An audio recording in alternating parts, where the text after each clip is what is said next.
Welcome to the Get to Know Memphis First United Methodist podcast. I am your host, Thomas First, and I will be interviewing people from our congregation so that through great stories, laughter, and tales of the experience of the God who is an active agent in our world, we can get to know one another.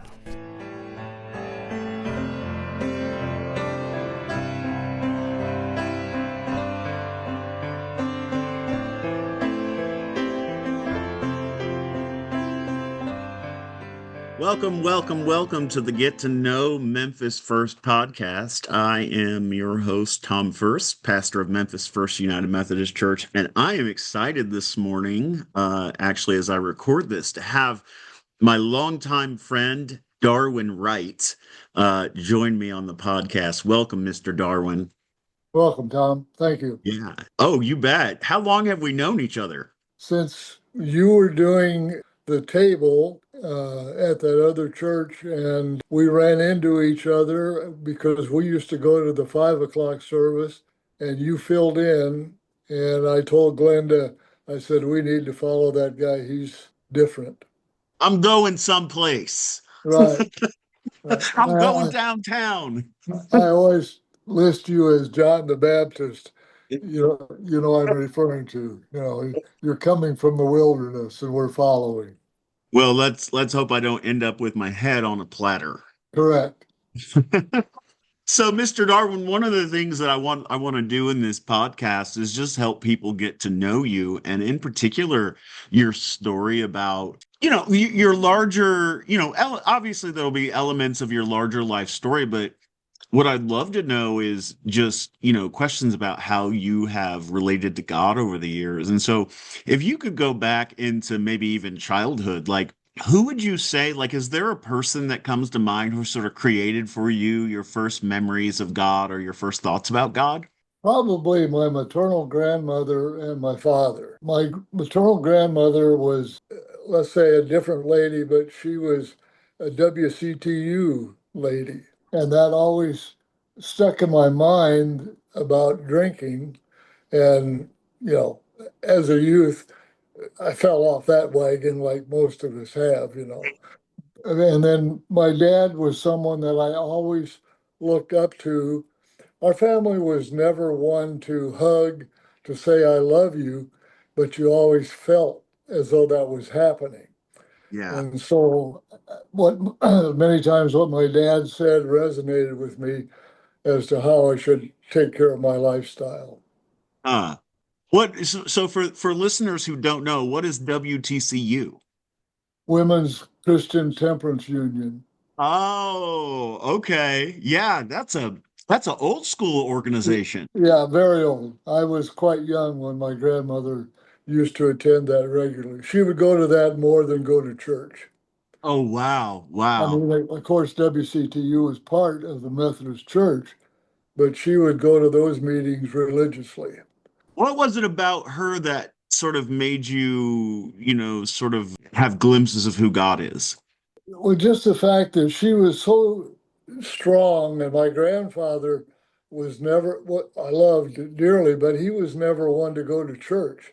And so Hmm. my grandmother was always trying to make sure that we followed her path rather than my grandfather's path. So that resonated with me as far as going to Sunday school and on through my religious upbringing. That's amazing. That's amazing. In your childhood, do you remember having experiences of God? Just going to Sunday school, listening to a couple of the ladies who were Sunday school teachers who left an impression on me. They still do. I mean, they're long since passed, but I can remember their Sunday school classes and how I was anxious to attend Sunday school. Really? Like you were Yeah. excited about going and hearing them? Right, right. Was it about what they were teaching or just like that you felt like you were accepted and loved there? I think both. I think the accepted and loved, and then what they were teaching, the starting of reading the scriptures and trying to figure out what they were talking about, like putting your light under a bushel. Why are you putting it under the bushel? That sort of thing. Yeah, I So think for that, 2,000 years, people have been trying to figure out what Jesus is talking about. yeah, so those people, those two ladies probably kept me interested for a number of years, and then of course proceeded through confirmation, which was a big thing in those days. I mean, you got dressed up, and your class of 10 or 12 youth, stood up in front of the church. And that was probably the first time I ever stood up in front of the church and made any comments. And what they were, I don't have any idea today. But, but I do have someplace in my pictures, I do have a picture of my confirmation class. I'm going to have to dig that out sometime and see who was all in it. I would love to see that picture if you ever locate it. So that's I think one of the things that surprised me about these interviews is how often when I ask people that question about their earliest experiences of God, often they will talk about Sunday school teachers. Right. Obviously, it's a very powerful formative time for people. So And then I went to 3 years, which was unusual. I went to Lake Okoboji to the Methodist camp, and they had a camp for Methodist youth called Quest. I don't know if you know about that, but I it don't. was it was for I think sixth, seventh, and eighth graders. Okay. And we would go to the campgrounds, the Methodist campgrounds at Lake Okoboji, Iowa, and you'd be there for a week. And there were sing-alongs and church every night and activities to get to know people from other Did they communities. like preach to you every night? Yes. Yeah. Yeah. And I always participated in the chorus, so I didn't have to sit in the and watch people.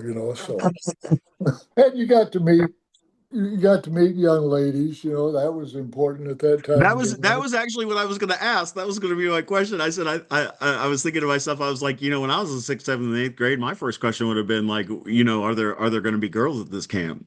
Well, there were, and it's just like any other junior high kid, you were attracted to certain ones, and of course, what did they do to you? Ignored you. So but just a normal growing up period of time. I'm glad I'm not the only one experienced girls ignoring me. In your life now, I mean, so it sounds to me like you grew up United Methodist. Yes, yes, And did you just like remain United Methodist your whole life? I have. I belonged, of course, to my home church, and then when I started teaching school, I changed my membership to that church. And then I moved to Denver and I kind of strayed away from the church. I couldn't find one that I liked. I did find an old church downtown, similar to what we're in now, and I would go there semi regularly, nothing every Sunday. And then when I moved to Memphis, I lived in Bartlett and I went to the Bartlett Methodist Church a couple of times. I didn't feel comfortable. I don't know why. And for some reason, I strayed to Christ United and I joined there. And then after your movement, we followed you, then I joined Bluff City Church. So for the most part, all my life, I've been a Methodist. And, there are gaps where you didn't attend, where you Right. didn't participate, where you didn't do it financially. But like when I was teaching school, I was on the board and was the church treasurer for a number of years. Okay. And I sang in the choir. So I So you have a was the, long history of Methodism. yes, yes, quite a bit. That's pretty amazing. And then yeah, and then obviously for everyone listening, obviously Mr. Darwin has a really cool voice. So ever since I have known him for the last 13 years or so, I have tried to use him in public services to read our liturgy and read our scripture because I love the way it sounds when Mr. Darwin is reading. Well, thank you. Yeah, yeah. So if you were to think about like over the span, I mean, it doesn't just have to be like I'm not asking for just a Methodist person, but even now, like, is there a person that you look up to as sort of a spiritual role model or like a mentor in your faith? Probably just the members of the churches that I've been involved with. I mean, Mm. no one in particular stands out. I guess the Churches Christ United now Bluff City, Memphis First is it's a social club for me. It's a chance Mm. for me to meet people who I have never met, who are different from me, have different ideas, different thoughts. And so I look forward to the Wednesdays. I look forward to your teachings, and I look forward to Sunday for that reason. I have always appreciated about you that you never seem to have assumed that the church is a place where you go for everyone to agree with you. No, no, I don't. I have my differences. I guess it's because of my dad.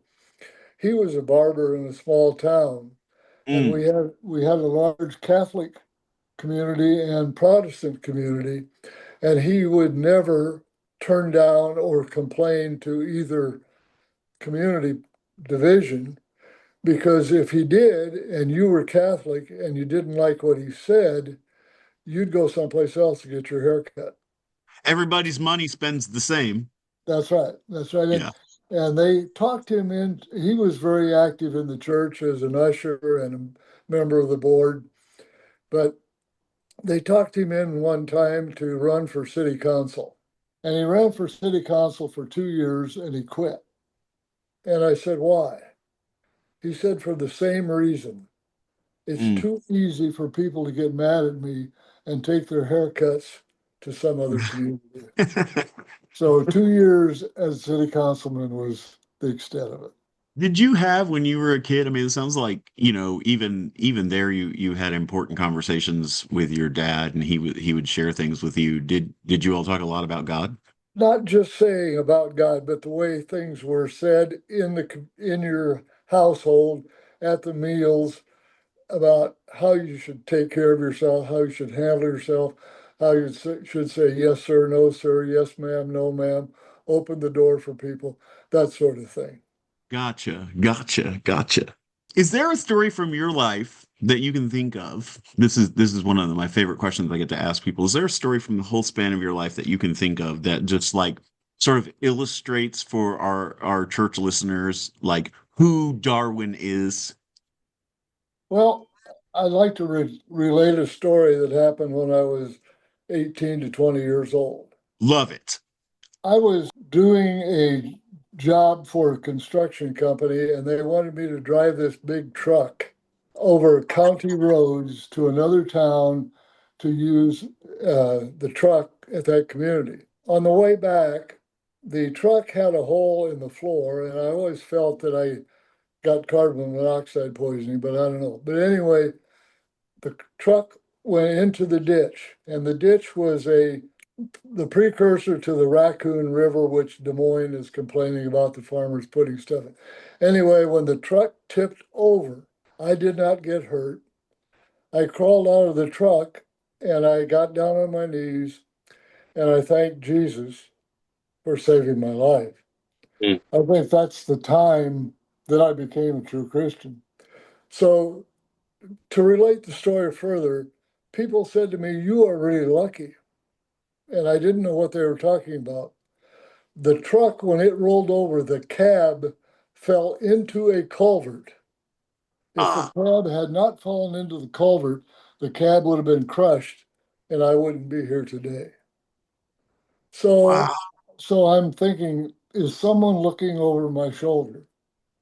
And for that reason, today, at my age, I still feel obligated to contribute to the church, whether it's part of the community life, donating to the church, donating my time, reading the liturgy, whatever it might be. But that's my first really feeling of Jesus Christ. Wow. Wow.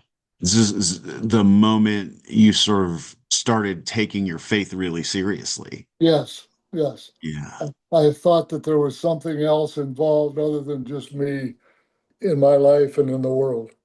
Wow.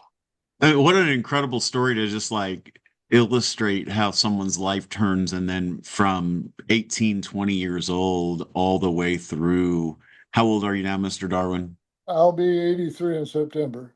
Yeah, so we're talking about 63 years, 63 to 65 years for a life-changing moment to have that kind of impact. Right. And it's still very vivid in my mind, as you can tell. Wow. Wow. That's incredible. That's why I continue to do things. And, I'd like to quit, but at the same time, I feel I have that obligation to Jesus, to the church, to continue on doing Well, things. that was actually what I was going to ask next. How does your participation at Memphis First sort of help you live out that, sort of experience or that calling that you experience at 20 years old? Well, just the fact that I'm involved, it was like when we were at Christ United, and I started reading there and started helping Jeff and Abby with the communion.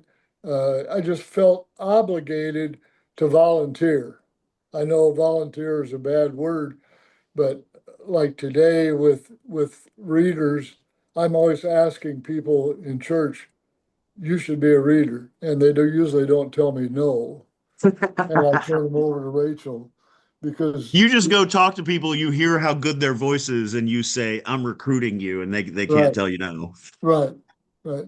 And I've added a number of people to that list, Yeah. which I'm proud of. Yeah, yeah. Well, that's incredible. I wish I could multiply you as a recruiter. Well, and then another reason I think I'm still involved is that when Rachel first started, and you introduced me to her, and I didn't know who Rachel was. I didn't think about it. Well, then Rachel took me to the hospital when I had melanoma surgery. And Mm, and because there was a, a lengthy period of time before they got to me, she was involved with me for 6, 8 hours whoa. waiting for the surgery to be over. So I've always felt obligated when Rachel says, I need you to do this. I don't say no, I just say, yes, ma'am. Isn't it incredible to be surrounded by people who give you that kind of time and attention? Yeah, I didn't even know that story about Rachel. yeah, yeah. No, I paid her a sum of money, but for her time, but nothing that was a large amount. I mean, nothing that would pay for her full time. So I just felt obligated when Rachel calls me and says, "Hey, I need you to read Sunday. This is Friday. Someone got sick or backed out. I can't Yeah. say no." Well, I think two things. One, having known Rachel these last 12 or so years, she's incredible. And even though I didn't know that story, I'm not surprised. But also, you're worth it, right? I mean, Yeah. I think that's often how Rachel thinks, and why I love my staff is they just look at people and they see their worth and want to give themselves to it. When she would call me, I'd always say, "Well, why are you calling me? Isn't there somebody else?" And she'd say, "Well, I'm calling you at the last minute or two because you're Mr. Reliable." I thought, well, that's kind of a nice title to have, I guess.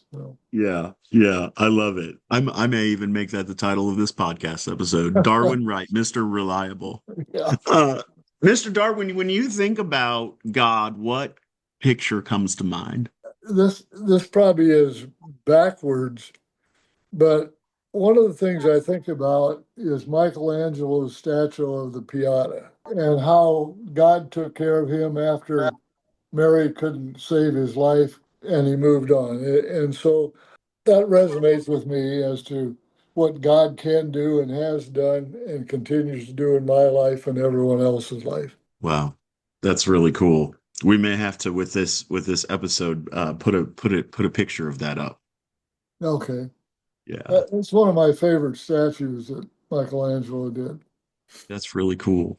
That's really cool. Mr. Darwin, I am so grateful for you just to give me, 20 minutes of your time, half hour of your time, and just helping our church get to know you a little bit more. For the last 13, 15 years, however long it's been, you've been an incredible blessing to my life, and not just with your voice, but with your presence and your care and your support. So thank you for loving me. Thank you for loving our church. And most importantly, thank you for being Mr. Reliable and responding to God's calling since you were 20 years old. Thank you for having me, Tom.